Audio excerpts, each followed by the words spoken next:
morning, Philippines. I'm John Paul Nobal, and we are live here in the number one radio station in the Philippines, SNN, Shield News Network.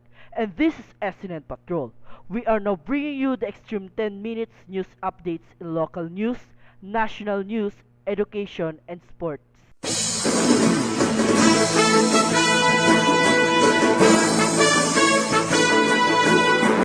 For the headlines, Red Cross motorcade fight against dengue.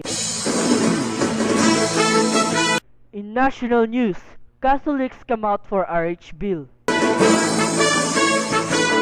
In education, K plus 12 means 2 more years in high school. In sports, undefeated, the San Beda Red Lions celebrate after claiming the NCAA men's basketball crown.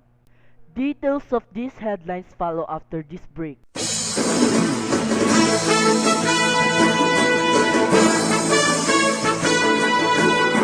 New Ultimate Cheese Pizza, 100% more cheese, 6 delicious cheeses.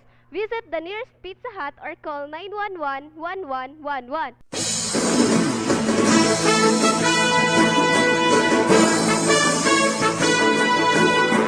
In the news, the Philippine National Red Cross is now alarmed.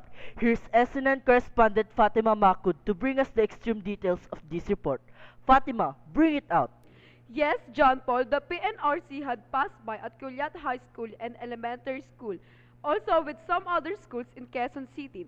This motorcade is for the cleanliness of our area to stop and prevent dengue causes and to keep our community clean and safe. This is Fatima Makud reporting. Back to you, John Paul.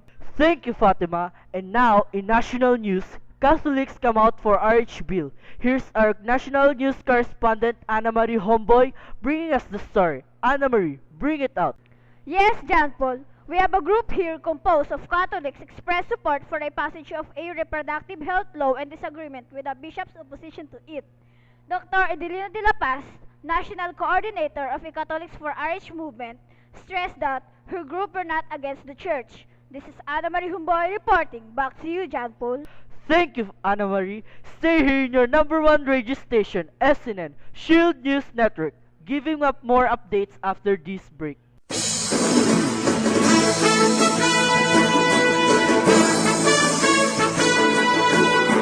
Dandruff is a serious and embarrassing scalp condition. Dandruff does not have to keep you from going out and enjoying life to its fullest. Stop it now before it gets worse.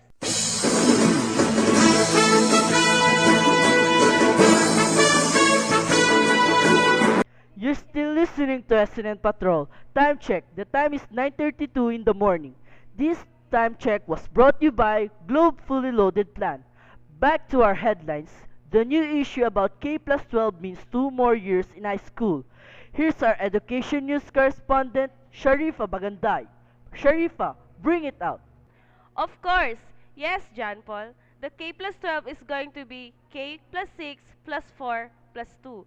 Simply, there will be 6 years of elementary, 4 years of junior high school, and 2 more years for senior high school. That was the plan that the Department of Education unveiled to put the Philippines' basic education up to speed with the rest of the world, meaning 12 years from the current 10 years.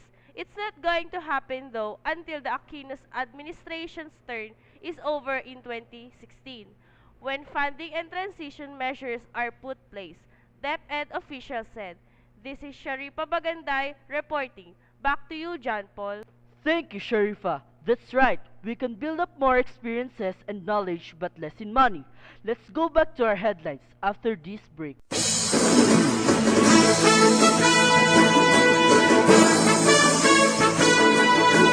Petron Blaze, pure high-performance gasoline, more powerful drive, cleaner, and more efficient engine.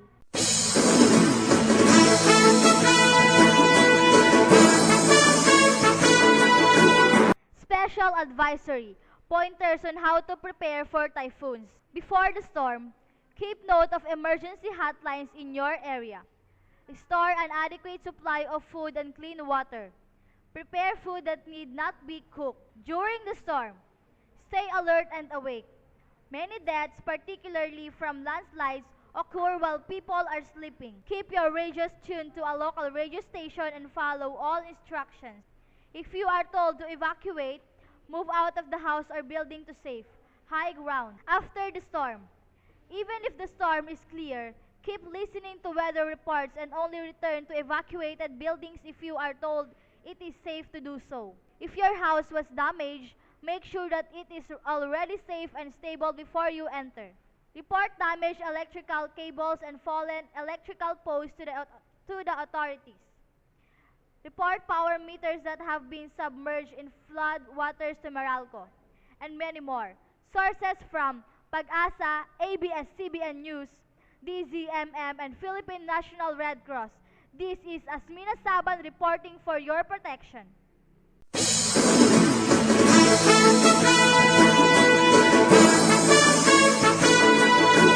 And now, going back to our headlines. In sports, the undefeated San Beda Red Lions celebrates after claiming the NCAA men's basketball crown. We have our sports correspondent Lizelle Isidro. Lizelle, bring it out. Yes, John Paul, it is a perfect 18 and history Red Lions Cup amazing season. Sweeps tags. San Beda survived another bruising physical battle with San Sebastian and hammered out an 85-70 victory to complete a perfect season in the 86th NCAA men's basketball tournament before 13,018 paying patrons at the Araneta Coliseum. This is Lizelle Isidro reporting. Back to you, John Paul. Thank you, Lizelle. And you just have heard the extreme news update brought by SNN Patrollers. We believe that there is nothing in the world that can stand in the face of a people united for a noble cause. It's about hope. It's all about our future. This is Chief Correspondent John Paul Naval saying goodbye and thank you for being with us.